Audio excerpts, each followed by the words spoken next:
And in the face of these evolving challenges, NED remains laser-focused on our singular mission of supporting freedom. Today, regime change is achieved through front organizations like the National Endowment for Democracy. We really have to salute the National Endowment for Democracy for what they have done over the years.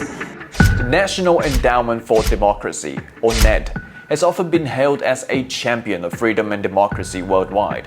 But beneath this noble facade lies a more complex and darker reality. And today we're going to unearth it. Established in 1983, the NED was born out of a simple idea: to promote democracy and human rights. Yet the essence of NED is actually this: it does openly what the CIA once did covertly. An iron curtain has descended across the continent. During the Cold War, the CIA was notorious for its covert interventions in foreign governments, overthrowing regimes, funding opposition groups, and manipulating elections, all in the name of protecting US interests.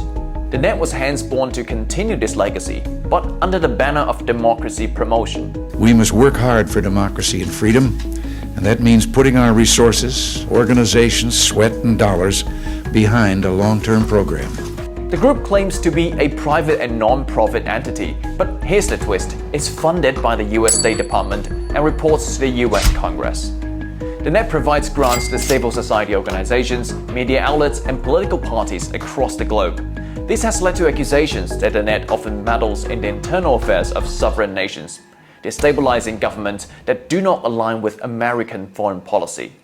By funding opposition groups and influencing political outcomes, the NED has been implicated in numerous controversies, from Venezuela to Ukraine and beyond.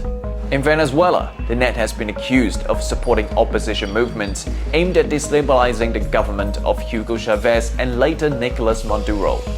In Ukraine's Euromaidan protest in 2014, NED sponsored groups that were involved in the violent overthrow of Ukraine's elected president Viktor Yanukovych. And even in Hong Kong, the NED has been linked to funding so-called pro-democracy groups that were active during the 2019 protest.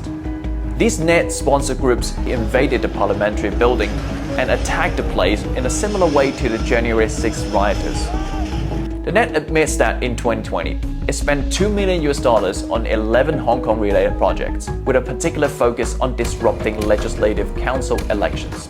And what they do is always the same. They'll go into a country, especially one where the U.S. wants to overthrow the leader, whether he's elected or not, and they will get together the parties that they like, and they will give them training, they'll give them tools, they'll give them techniques, they'll give them instruments for propagandizing the population. The distinction between promoting democracy and engineering regime change is thin, and the line between supporting freedom and advancing US interests is often blurred. In the end, the NED's role in global politics raises an important question: what is truly being promoted? Democracy or dominance?